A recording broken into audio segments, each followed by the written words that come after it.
Hi friends, welcome back to our channel. ఈరోజు మనము చామదుంపలు fry చేయబోతున్నామండి. వెల్లుల్లి కారంతో చాలా టేస్ట్గా ఉంటాయి. సాంబార్తో కానీ రసంతో కానీ ఈ కాంబినేషన్ సూపర్ ఉంటుందండి. ఒక్కసారి మీరైతే ట్రై చేయండి.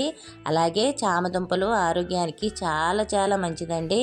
ఎందుకంటే దీనిలో జిగురుదనం ఉంటుంది కాబట్టి మన ఆరోగ్యానికి చాలా మంచిది. అలాగే మన ఛానల్ని ఎవరైనా సబ్స్క్రైబ్ చేయకపోతే దయచేసి సబ్స్క్రైబ్ చేసుకోండి. ఇప్పుడు మరి వీడియోలోకి వెళ్దామా? ముందుగా ఇక్కడ 1/2 kg చామదుంపలు తీసుకున్నానండి. దీనికి మట్టి ఉంటుంది, బాగా వాష్ చేసుకోవాలి. ఒక 2-3 సార్లు వాష్ చేసిన తర్వాత కుక్కర్లో వేసి కొంచెం సాల్ట్ వేసుకొని 3 విజిల్లు వేసుకోవాలండి. మరీ ఎక్కువ విజిల్ వేసుకుంటే మెత్తగా అయిపోతాయి. ఇక్కడ నేను 3 విజిల్లే వేసుకున్నాను. చూసారు కదా, చక్కగా ఉడికిపోయాయి. ఉడికిన తర్వాత పైన పొట్టు ఇలా తీసుకోవాలండి. ఇలా తీసుకొని చక్రాల్లా కట్ చేసుకొని పక్కన పెట్టుకోవాలి. ఎందుకంటే మనం ఫ్రై చేస్తున్నాం కాబట్టి కొద్దిగా పెద్ద ముక్కలే కట్ చేసుకుంటే బాగుంటుంది, లేకపోతే జిగురు అయిపోతుందండి. ఇప్పుడు ఇవన్నీ కూడా పక్కన పెట్టుకొని మిక్సీ జార్ తీసుకొని 2 స్పూన్లు ధనియాలు వేసుకోవాలి. అలానే 1 స్పూను జీలకర్ర. మనము తినేదాన్ని బట్టి కారాన్ని వేసుకోవాలండి. కొంచెం స్పైసీగా ఉంటేనే బాగుంటుంది ఈ ఫ్రై. నేను 2 స్పూన్లు కారం వేసుకుంటున్నాను. అలానే రుచికి తగినంత సాల్ట్ వేసుకొని ఇది మిక్సీ పట్టుకోవాలండి. ఇలా మెత్తగా కొంచెం మిక్సీ పట్టుకోవాలి. చూసారు కదా, ఇలా మిక్సీ పట్టుకున్న తర్వాత దీనిలో ఇప్పుడు మనము మీడియం సైజు వెల్లుల్లిపాయలు ఒక 2 వేసుకోవాలండి. ముందుగా వేసుకుంటే మనకి ధనియాలు అవి నలగవు, అందుకు అవి మిక్సీ వేసిన తర్వాత వేసుకొని పక్కన పెట్టుకోవాలండి. ఇప్పుడు స్టవ్ మీద ప్యాన్ పెట్టి ఒక 4-5 స్పూన్లు ఆయిల్ వేసుకోవాలి. ఆయిల్ కొంచెం ఎక్కిన తర్వాత మనం కట్ చేసి పక్కన పెట్టుకున్న చామదుంపలను ఇందులో వేసుకోవాలండి. చూసారు కదా ఎలా కట్ చేశానో, రౌండ్గా ఇలా కట్ చేసుకుంటే ఫ్రైకి చాలా చాలా బాగుంటుంది. ఇవి 2-3 నిమిషాల పాటు మనము ఫ్రై చేయాలండి ఆయిల్లో. ఇలా ఫ్రై చేయడం వలన పచ్చివాసన పోయి తినడానికి చాలా టేస్ట్గా ఉంటాయండి దుంపలు.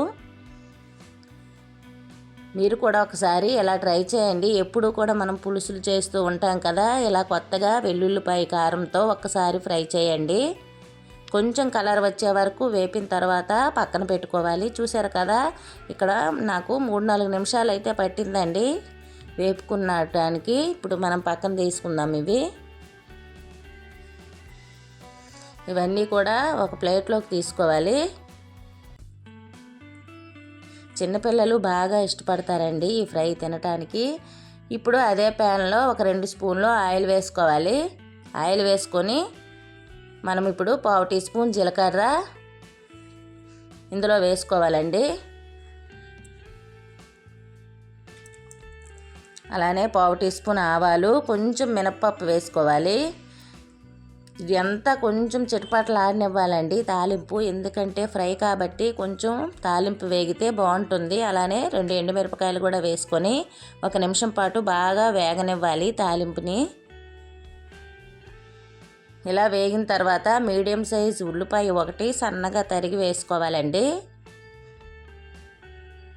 ఈ ఉల్లిపాయ కూడా పచ్చివాసన పోయేంత వరకు బాగా వేపుకోవాలి, కొంచెం కలర్ వచ్చేంత వరకు. ఎందుకంటే ఇక్కడ మనము ఫ్రై చేస్తున్నాం కాబట్టి ఉల్లిపాయ బాగా వేగితేనే ఫ్రై అనేది బాగుంటుందండి. ఇలా చక్కగా వేగిన తర్వాత మనము చామదుంపల్ని ఇందులో వేసుకోవాలండి. ఉల్లిపాయలు పచ్చివాసన వేస్తాయి, బాగా వేగిపోవాలండి. చూసారు కదా, ఇలా బ్రౌన్ కలర్ వచ్చేంత వరకు ఉల్లిపాయలు వేగనివ్వాలి. ఇప్పుడు మనము వేపుకున్న చామగడ్డల్ని దీనిలో వేసుకోవాలండి. ఇప్పుడు మొత్తం ఇలా ఒకసారి కలుపుకోవాలి. ఇలా కలుపుకొని 1/2 టీ స్పూన్ పసుపు వేసుకోవాలండి. అలానే దీనిలో మనము కొంచెం సాల్ట్ కూడా వేసుకోవాలి. ఇందాక కొంచెం సాల్ట్ వేసాం కాబట్టి చూసుకొని అయితే వేసుకోండి.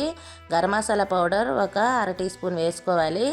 అలానే మనము మిక్సీ పట్టుకున్న వెల్లుల్లి కారం కూడా వేసి మొత్తం ఒకసారి బాగా కలుపుకుంటూ ఒక 3 నిమిషాల పాటు స్టవ్ని మీడియం ఫ్లేమ్లో పెట్టి మూత పెట్టుకొని అలాగే మగ్గనివ్వాలండి. ఈ కారం, ఉప్పు, మసాలా బాగా పట్టి తినేటప్పుడు చాలా బాగుంటాయి స్పైసీగా. ఇప్పుడు కొంచెం కరివేపాకు వేసుకొని మనము మూత పెట్టుకుందామండి. మధ్యలో కలుపుతూ ఉండాలి. చాలా బాగుంటుందండి. రసంలోకి, సాంబార్లోకి సూపర్గా ఉంటుంది. అందరూ కూడా బాగా ఇష్టపడతారు. ఈ చామదుంపల ఫ్రైని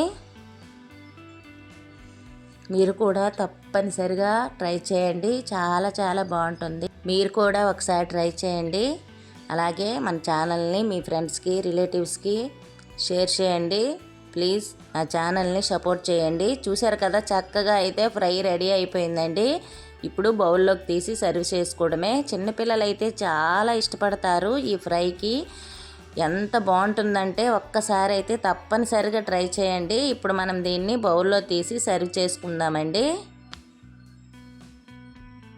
పిల్లలైతే అలాగ ఒత్తి నోటితోటే తింటారండి, అంత టేస్ట్గా ఉంటుంది. ఫ్రై స్పైసీగా చాలా చాలా బాగుంటుందండి. మీరు తప్పనిసరిగా ట్రై చేయండి. ఓకేనా ఫ్రెండ్స్? అలాగే మన ఛానల్ని సబ్స్క్రైబ్ చేయడం అస్సలు మర్చిపోకండి. అలాగే ఒక లైక్ ఇవ్వండి. Okay friends, thank you for watching. Bye bye.